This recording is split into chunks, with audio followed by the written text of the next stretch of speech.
وەخسەکردنی زیاتر لەبارەی کۆمەک هاوکاریەکانی دەستگای خێرخوازی بارزانی لە دیلۆکەوە بەڕێز کارزان نووری بەرپرسی پرۆگرامەکان لە دەستگای خێرخوازی بارزانی لەگەڵماندایە. بەڕێز کارزان نووری سڵاوتان لێبێتەوە، کاتتان باش.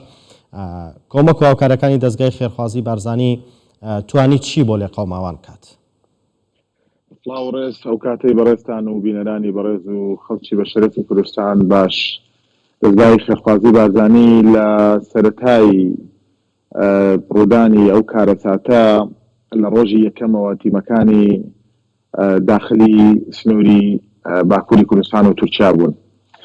هەڵبەت تیمەکانمان لە قۆناغی یەکەمدا بریتی بوون لە گەیاندنی خزمەتگوزاری پزیشکی و تیمی ڕزگارکردن شانبەشانی تیمەکانی حکوومەتی هەرێمی کوردستان. ئەو دەستنیشانکردنی و پێداویستیانش لە ڕۆژانی سەرەتا لەسەر داواکاری ڕێزداران لە قۆنسولیەی وڵاتی تورکیا و هەروەها ئافاد و مانگی سووری تورکی بوون. دوای گەیشتنی تیمەکانمان بە نێو موقعی حەدەث و ئەو شوێنانەی کە ڕووداوەکانی تێدا ڕوودا دیتمان پێداویستەکان زۆر لەوە گەورەترن، پێداویستی زۆر زیاتر هەیە. بۆ بڕیارماندا بەکردنەوەی چەند سێشخانەیەک لە پێناو دابینکردنی خواردنی گەرم ڕۆژانە لە بۆ ئەو خانەوادانەی کە بەداخەوە ناتوان لە نێو ماڵەکانی خۆیان بمێننەوە لە ترسی بوومەلەرزەی نوێ، یاخود ئەو خانەوادانەی کە بەداخەوە باڵەخانەکانیان، ماڵەکانیان، شوێنەکانیان ڕووخاون و ئێستا ناچارن لەسەر شەقامەکان ئەگەر خێوەتێکیان بەدەست بکەیە تێدا بخەون، ئەگەرنا لە ژێر ئەو دار و لەژێر هەر لانەیە کە بیدۆزنەوە بخەون. بۆیە تیمەکانمان دەستیان کرد بە ئامادەکردنی خواردنی گەرم.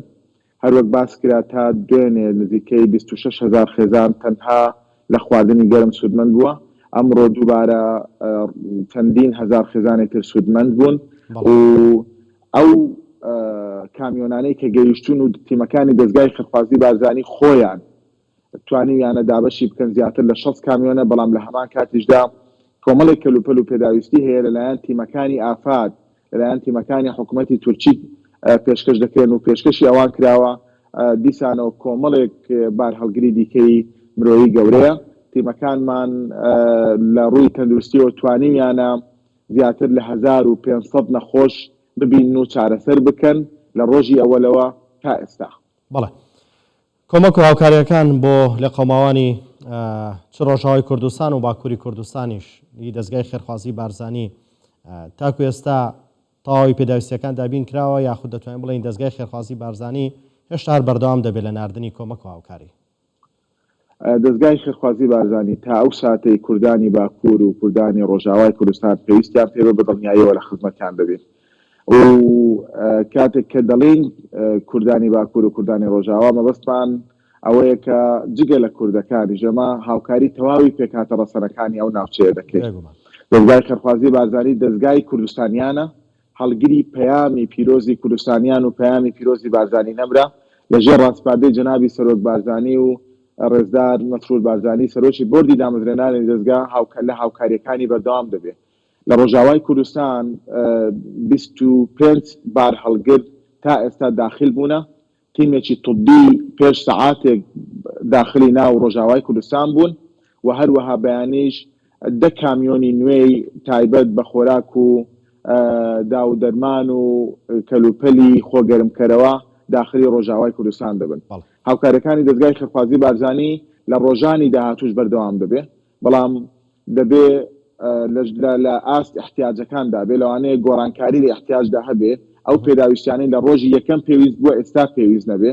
کۆمەڵێک پێویستی هەبوو لە ڕۆژی یەکەم پێویست نەبووە، بەڵام ئێستا پێویستێکی سەرەتاییە. بۆ ئێمە لەگەر خەڵکی دەمێنینەوە بە پێی ئەو پێویست و احتیاجاتانەی کە هەیتیان. بەڵێ جای وەکو دەستگای خێرخوازی بارزانی کە دەستگاکە خۆی هاوکاریەکانەکەوە بێگومان هاوکاری لە سەرمایەداران و ڕێکخراو نێودەوڵەتیەکانی شوەرەگرێت.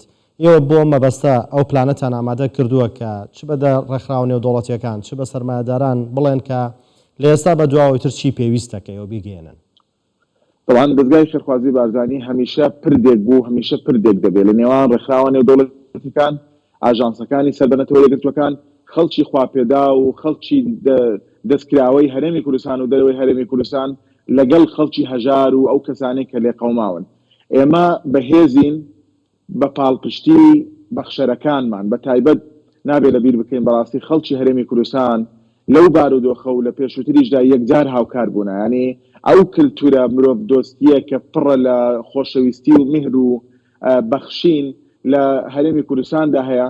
ئێمە دەمانەوێت بە جیهانی بگەینین و ببین بە نوێنەری ئەو کللتورە جوانە.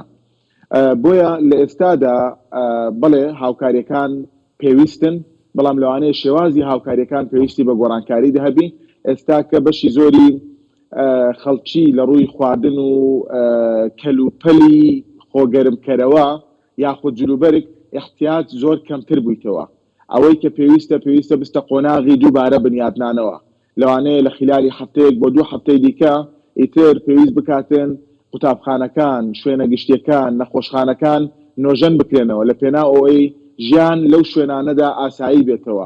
چکە ئێستا بەداخەوە ژیان لێرەدا ڕەنگێکی مردووی هەڵگرتووە. کاتێک کە دەچێنە ئەو شارانەی بوومەلەرزەیان لێداوە کە من بەخۆم بەشی هەرە زۆری شارەکانم دیتە، دەبینین خەڵکی کارەبای نییە، غاز نییە، ئاو زۆر کەم بووە، لە بەردەم ماڵەکانیان خێوەتێکیان هەڵداوە یان لە بەردەم ئەو سەرما تااقەت فڕۆکیێنەدا دەنون. ئەو ڕەنگە جیاوازانەی کە لە مرۆڤی زیندوو لە ژیانێکی زیندوو دەبێ بەداخەوە ئێستا لەو شارانە ئەو ڕەنگە نەماوە و ڕەنگێکی مردووە. بۆیە پێویستە ئێمە هەموو هەوڵێک بدەین بە زووترین کات خەڵکی بگەڕێنەوە ژیانی ئاسایی خۆیان و بگەڕێنەوە ناوماڵ و حاڵی خۆیان، بۆی عەلە لەقەل بارچووچێک بێ لە ئاست ئەو خەمە گەورەی لە دەستدانی خانەوادەکانیان هەیەە. بەڵێ ماندوو نەبن. سوپاس بۆ بەڕێستان بەڕێز کارزان نووری بەرپرسی پرۆگرامەکان لە دەستگای خێرخوازی بارزانی کە لەم بارودۆخە ناهەموارە لەو سەرمازۆرەی تووشیا و باکووری کوردستان و سووریا و ڕۆژاوی کوردستانیش کۆمەک و هاوکاریتان گەیاند. ساغ و سەلامەت بێن، دەستەوان خۆش بێ. ئێمە خزمەتکارین، لە خزمەتیش بەردەوام دەبین. سپاس بۆ ئێوە.